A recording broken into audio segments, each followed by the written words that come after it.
নমস্কার বন্ধুরা। আজ বাংলা শস্য বীমা বিএসবি নিয়ে সম্পূর্ণ একটা নতুন বিষয় আলোচনা করব। আপনারা সকলে 2024 সালের বাংলা শস্য বীমা খরিফ সিজন আবেদন করেছেন, ফর্মও হয়তো জমা করেছেন। ফর্ম জমা দেওয়ার পর আপনার ফর্মটা জমা পড়লো কিনা, কম্পিউটারে এন্ট্রি হলো কিনা, অথবা আপনি কিভাবে স্ট্যাটাস চেক করবেন, কোনো রকম কোনো আপডেট পাচ্ছেন না।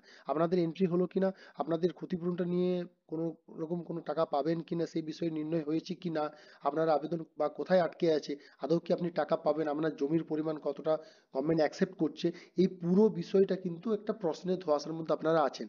এই পুরো বিষয়টা কিন্তু আজ আমার এই ভিডিওতে ক্লিক করব। তো যারা আমার চ্যানেলে নতুন এসেছেন অবশ্যই চ্যানেলটিকে সাবস্ক্রাইব করুন, যদি ভিডিও ভালো লেগে থাকে লাইক করুন, শেয়ার করুন। চলুন বন্ধুরা, সময় নষ্ট না করে কিন্তু পুরো বিষয়টা দেখি।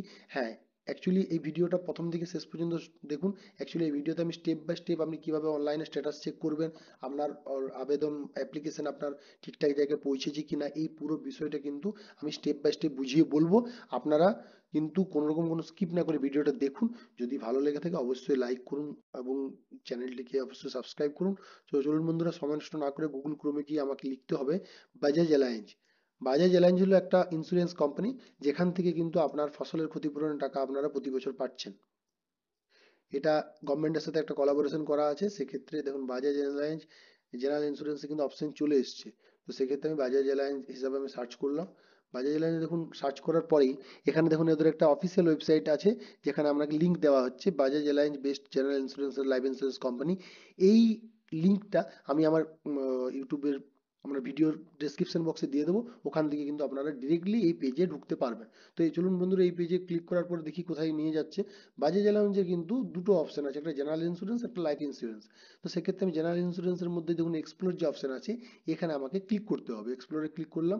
এক্সপ্লোরে ক্লিক করার পর দেখুন এখানে অনেকগুলো অপশন আছে, কার আছে, ট্রাভেল আছে, টু হুইলার আছে, ইভি আছে, হেলথ এবং এটসেট্রা অনেকগুলো আছে। সেক্ষেত্রে আমরা পিএমএফবিওয়াই, প্রধানমন্ত্রী ফসল বীমা যোজনা, অ্যাকচুয়ালি এখানে কিন্তু আমাদের এই বিএসবি যেটা বাংলা শস্য বীমাটা ঢুকে আছে। সেক্ষেত্রে আমাকে পিএমএফবিওয়াই ক্লিক করতে হবে। চলুন পিএমএফবিওয়াই ক্লিক করা মাত্রই কিন্তু দেখুন একটা নতুন পেজ খুলে দিয়েছে, যেখানে কিন্তু প্রত্যেকটা বিষয় ভালোভাবে দেওয়া আছে। আপনাদেরকে কিন্তু প্রত্যেকটা বিষয় প্রথম থেকে ভালোভাবে দেখতে হবে। প্রধানমন্ত্রী ফসল বীমা যোজনা, এটা দেখে কিন্তু আপনাদের চিন্তার কোনো কারণ নেই। এখানের মধ্যে কিন্তু আমাদের বিএসবি যেটা অ্যাকচুয়ালি বাংলা শস্য বীমা কিন্তু ঢুকে আছে। এই বাংলা শস্য বীমার স্ট্যাটাসটা আপনি যদি চেক করতে না পারেন তাহলে আপনি হয়তো বুঝতে পারবেন না আপনার আবেদনটা কোথায় আটকে আছে, বা আপনার আবেদনে আর কি কি সংশোধন দরকার, আপনি আদৌ কি টাকা পাবেন কিনা। তো এই বিষয়টি কিন্তু সম্পূর্ণভাবে আপনাদের ভালোভাবে বুঝে নিতে হবে। তো প্রধানমন্ত্রী ফসল বীমা যোজনা পিএমএফবিওয়াই, এখানে কিন্তু আমি ঢুকবো। ঢুকে দেখুন এখানে অনেকগুলো ইম্পর্টেন্ট লিঙ্ক আছে। এনরোল ইন্টু পিএমএফবিওয়াই, এখানে আপনি এনরোল করাতে পারেন। সেক্ষেত্রে know your policy and claim status, এখানে আপনি পলিসির স্ট্যাটাসটা জানতে পারবেন। এখন গভর্নমেন্ট অফ ইন্ডিয়ার যে পিএমএফবিওয়াই পোর্টাল আছে এখানে ঢুকতে পারেন। গাইডলাইন আছে, গাইডলাইনে অ্যাপ্লাই করতে পারেন। এনরোলমেন্ট ফর্মটা ডাউনলোড করতে পারেন। RWBCIS গাইডলাইন দেওয়া আছে, রেজিস্টার ইউর ক্লেম, অ্যাকচুয়ালি এগুলো সমস্ত দেওয়া আছে, মোবাইল ভার্সনও দেওয়া আছে। আপনি কিন্তু ইউটিউব থেকে ভিডিও দেখতে পারেন। দেখুন এখানে সেকেন্ড একটা অপশন আছে no your policy and claim status, এখানে কিন্তু আমাকে আগে ক্লিক করতে হবে। এখানে ক্লিক করার পরে দেখুন এদের একটা নতুন ওয়েবসাইট দিয়েছে। এই ওয়েবসাইট অ্যাকচুয়ালি এই ওয়েবসাইটের যে পেজ আছে সেই পেজে দেখুন একটা নতুন জিনিস দিয়েছে, ক্লেম স্ট্যাটাস সার্চ মডিউল। এখানে আমরা কিন্তু ক্লেমটা সার্চ করতে পারবো। দেখুন অ্যাপ্লিকেশন, আপনি ক্লেম অ্যাকচুয়ালি এইটা স্ট্যাটাসটা আপনার বাংলা শস্য বীমার যে স্ট্যাটাস কি দেখতে গেলে আমরা যে কোনো একটা রেফারেন্স চাই। সেক্ষেত্রে আপনাকে অ্যাপ্লিকেশন সার্চ বলা আছে, ফার্মার আইডি বলা আছে এক্ষেত্রে, অথবা উইথ ব্যাংক ডিটেলস সার্চ বলা আছে। দেখুন অ্যাপ্লিকেশনটা সার্চে এই যে কোন নাম্বারটা এখানে দিতে হবে এটা কিন্তু আপনাদের জানা নেই, অনেকেই জানেন না। নেক্সট আছে আপনার উইথ ব্যাংক ডিটেলস, এখানে একজন ব্যাংক ডিটেলস যদি করেন সেক্ষেত্রে কিন্তু আপনাকে বেশ কিছু জায়গা আপনাকে ক্লিক করতে দেওয়া হবে না। তালুকা, আইইউ নেম আছে এখানে, কিছু কিছু জায়গায় আমি কিন্তু আটকে যাবেন। সেক্ষেত্রে আমাদের ফার্মার আইডি যাব। হয়তো আপনারা চিন্তা করছেন যে ফার্মার আইডিটা কি। ফার্মার আইডিটা কিছুই নয়, ফার্মার আইডিটা হলো আপনার বা যে ক্যান্ডিডেট অ্যাপ্লাই করেছেন তার ভোটার আইডি। ভোটার আইডি যে নাম্বার আছে সেই নাম্বার কিন্তু এটা হচ্ছে ফার্মার আইডি। বারবার বলছি আপনারা কিন্তু অ্যাপ্লিকেশন সার্চেও যাওয়ার দরকার নেই, এখানে উইথিন ব্যাংক ডিটেলসে যাওয়ার দরকার নেই, ডিরেক্টলি আপনারা ফার্মার আইডিতে ক্লিক করবেন। ফার্মার আইডি ক্লিক করার পর দেখুন ফার্মার আইডি লেখা আছে এখানে। এখানে কিন্তু আপনি ফার্মার আইডিটা আপনাকে দিতে হবে। চলুন ফার্মার আইডিটা, মানে ফার্মার আইডি হচ্ছে আপনার epic number. Epic number voter card, যে কার্ড দিয়ে আপনি ভোট দিতে যান সেই ভোটার কার্ডে আপনার কিন্তু যে নাম্বার আছে সেই নাম্বার এখানে লিখতে হবে। ভোটার কার্ডের নাম্বারটা কিন্তু সঠিকভাবে পুট করবেন, তাছাড়া কিন্তু আপনারা কোনো রকম কোনো আপডেট পাবেন না। এখানে দেখুন পুট করার পরে যে অ্যান্সার দি সিম্পল কোশ্চেন, এখানে একটা যোগ দেওয়া আছে, আপনাকে অ্যাডিশন, এটা আপনাকে 6 + 6 ইজ ইকুয়াল টু 12। অ্যাকচুয়ালি এটা কিন্তু বারবার চেঞ্জ হবে, ঠিক আছে, এটা কিন্তু ফিক্সড নয়। আপনাদের ক্ষেত্রে যা যেটা আসবে সেই উত্তরটা আপনাকে লিখতে হবে, তারপর আমরা সার্চ বাটনে ক্লিক করব। এবং সার্চ বাটনে ক্লিক করার পর ওদের ওয়েবসাইটে আমরা ডিরেক্টলি ভিজিট করব। হ্যাঁ, দেখুন এখানে কিন্তু আপনার পুরো ডিটেলসটা চলে এসছে। এখানে দেখুন প্রথমে আছে অপশন অ্যাপ্লিকেশন নাম্বার, এখানে দেখুন একটা অ্যাপ্লিকেশন নাম্বার দেওয়া আছে, ওই অ্যাপ্লিকেশন নাম্বারটা কিন্তু আপনাকে এখানে চেক করে নিতে হবে। এটা হচ্ছে আপনার অ্যাপ্লিকেশন নাম্বার, এটা আপনি কপি করে রাখতেও পারেন। ফার্মার আইডি হচ্ছে আপনার ভোটার কার্ডের নাম্বার, দেখুন এখানে farmer ID voter card number দেওয়া আছে। এখানে দেখুন পলিসি নাম্বার, এই যে ইন্স্যুরেন্সের আন্ডারে আমি করেছেন তাদের একটা পলিসি নাম্বার হয়, এখানে দেখুন জি দিয়ে একটা পলিসি নাম্বারটা ওটা করতে হবে। প্রোডাক্ট কোড, আপনার যে প্রোডাক্টের যে কোয়া আছে সে কোড নাম্বার এখানে দেওয়া আছে। ফার্মার নেম, যিনি চাষি যার নামে জমি আছে তার কিন্তু নাম এখানে পরিষ্কার দেওয়া আছে, নামগুলো আপনি চেক করে নিতে পারেন। কত সালে আপনি অ্যাপ্লাই করেছেন সেই সালটা কিন্তু এখানে দেওয়া আছে। সেখানে সিজন, দুটো সিজন হয়, একটা হচ্ছে রবি সিজন, একটা হচ্ছে খরিফ সিজন। আপনি হয়তো খরিফ সিজনে অ্যাপ্লাই করেছেন, সেক্ষেত্রে আপনাকে কিন্তু এটা খরিফ সিজনের হিসাবেই থাকতে হবে। এরপর নেক্সট অপশনে চলে যাবে, স্টেট দেওয়া আছে, এখানে কোন স্টেট, ওয়েস্ট বেঙ্গল স্টেটের আন্ডারে দেওয়া আছে। ডিস্ট্রিক্ট কি আছে, বাঁকুড়া ডিস্ট্রিক্ট আছে। তালুকা আছে, ইন্দুপুর তালুকা আছে। সেক্ষেত্রে আপনার দেখুন আইইউ নেম আছে, এখানে আইইউ নেমটা শো করবে। দেখুন এখানে ধানের জন্য অ্যাপ্লাই করা হয়েছিল, ধানের অপশন আছে।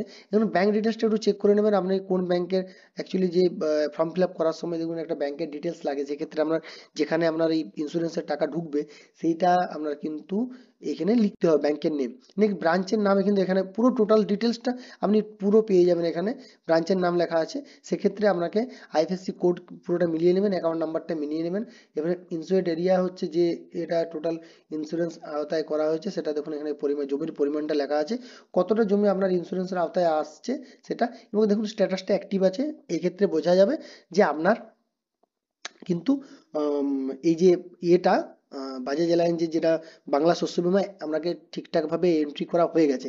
এক্ষেত্রে কিছু লোকের হয়তো ইনঅ্যাক্টিভ দেখাতে পারে, সেক্ষেত্রে আপনাকে কিছুদিন আরও অপেক্ষা করতে হবে, কারণ লাস্ট নভেম্বরের 30 তারিখ নাগাদ কিন্তু এটার ফর্ম ফিল আপ কমপ্লিট হয়েছে।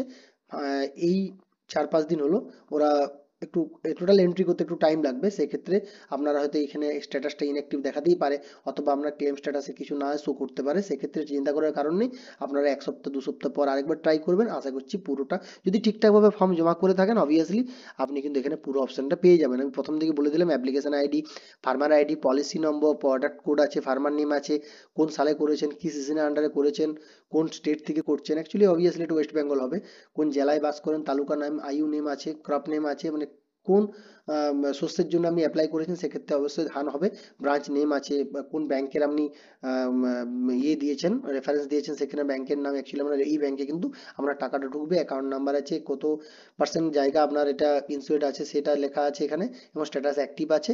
মানে ক্লেম ডিটেলসে কিন্তু আমরা যদি ক্লিক করেন দেখতে পাবেন, দেখুন ক্লেম ডিটেলসে দেখলে ক্লেম নাম্বারে কিন্তু কোনো কিছু লেখা নেই, claim type, claim date, claim amount, UTR number, claim status, এখানে কিন্তু কিছু লেখা নেই। এই ক্ষেত্রে আপনার বোঝা উচিত যে অ্যাকচুয়ালি এখানে কিন্তু ক্লেমের এন্ট্রিটা এখনো হয়নি। তো আগে ফার্মারের যেটা নর্মাল অ্যাপ্লিকেশন আইডি সেটা তো করতে হবে সেক্ষেত্রে। তো আপনাদের যদি অ্যাকচুয়ালি এই বিষয়টা যদি কোনো রকম কোনো প্রশ্ন থাকে অবভিয়াসলি আপনি কমেন্ট বক্সে প্রশ্ন করতে পারেন, আমি আমরা যথাসম্ভব চেষ্টা করব। সেক্ষেত্রে আপনাদেরকে আরেকবার বলে রাখি যে ডিরেক্টলি আপনি গুগল ক্রোমে গিয়ে এই যে বাজাজ অ্যালায়েন্স যে এটা আছে এটা লিখে আপনি সার্চ করলে দেখুন জেনারেল ইন্স্যুরেন্সে ঢুকে ওখানে এক্সপ্লোর করার পরে দেখুন এই পিএমএবিওয়াই অপশন আসবে, যেটা প্রধানমন্ত্রী ফসল বীমা যোজনা। এখান থেকে কিন্তু আপনাকে এইভাবে পুরো স্ট্যাটাসটা চেক করতে হবে।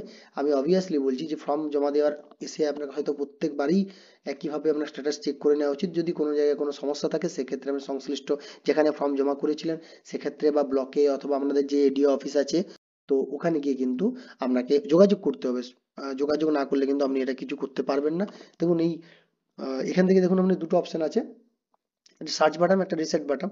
এখানে দেখুন যদি আমি বাটন রিসেট বাটন ক্লিক করি সেক্ষেত্রে আমার প্রথম দিকে কিন্তু আমার পুরো ফিল আপ করতে হচ্ছে। এখানে আপনি আরেকবার আপনার ভোটার কার্ড দিয়ে ভোটার কার্ডের যে নাম্বার আছে, এপিক কার্ডের যে নাম্বার আছে সেটা কিন্তু আপনাকে ক্লিক করতে হবে। এপিক কার্ডের যদি নাম্বার যদি আপনি ঠিকঠাকভাবে না ক্লিক করেন সেক্ষেত্রে আপনার কিন্তু স্ট্যাটাস শো করবে না। এপিক কার্ডের নাম্বার আমি ক্লিক করলাম, এক্ষেত্রে দেখুন একটা যোগ দিয়েছে 8+3 অ্যাকচুয়ালি আমি বললাম যে এটা বারবার চেঞ্জ হবে, এটা কিন্তু কোনো ফিক্স নয়, তারপর আপনাকে সার্চ করতে হবে। দেখুন বন্ধুরা আপনাদের পুরো বিষয়টা আবার চলে এসেছে, অ্যাপ্লিকেশন নাম্বার আছে, ফার্মার আইডি আছে, পলিসি নাম্বার আছে, প্রোডাক্ট কোড আছে, ফার্মার নেম আছে, এই পুরো বিষয়টা কিন্তু দেখুন এখানে আহ, এখানে উম, আহ, একটা জিনিস চেঞ্জ হয়েছে, সেটা আপনাকে দেখিয়ে দিই। এটা দেখুন অ্যাক্টিভ স্ট্যাটাসে ক্লেম ডিটেলসে কি আছে, claim is not generate against the given policy number. এখনো কিন্তু ক্লেম জেনারেট কিন্তু ওরা করেনি বা হয়নি। তো এখানে চিন্তা করার কোনো কারণ নেই, এই জাস্ট 30 তারিখে কমপ্লিট হয়েছে, এরপর একটু টাইম লাগবে। তো এটা কমপ্লিট হওয়ার পর আপনারা কিন্তু যদি ইন্স্যুরেন্সের আওতায় আসেন অবভিয়াসলি টাকা পাবেন। তো আপনাদের এই যারা নতুন অ্যাপ্লাই করবেন সেক্ষেত্রে অনলাইনে অ্যাপ্লাই করতে পারেন, অথবা আপনাদের যে যে সংশ্লিষ্ট এডিও অফিস আছে সেখানে গিয়ে কিন্তু আপনাকে, বা পঞ্চায়েতে যেখানে আছে সেখানে আমরা শস্য বীমার জন্য অ্যাপ্লাই করতে হবে। তো চলুন বন্ধুরা, সময় নষ্ট না করে ভিডিওটা এখানে শেষ করি। যদি আমাদের চ্যানেলে নতুন যারা এসেছেন তারা চ্যানেলটিকে অবশ্যই সাবস্ক্রাইব করুন। ভিডিওটি ভালো লেগে থাকলে লাইক করুন, শেয়ার করুন, এবং যদি কোনো রকম কোনো প্রশ্ন থাকে সেক্ষেত্রে অবশ্যই কমেন্ট করতে পারেন।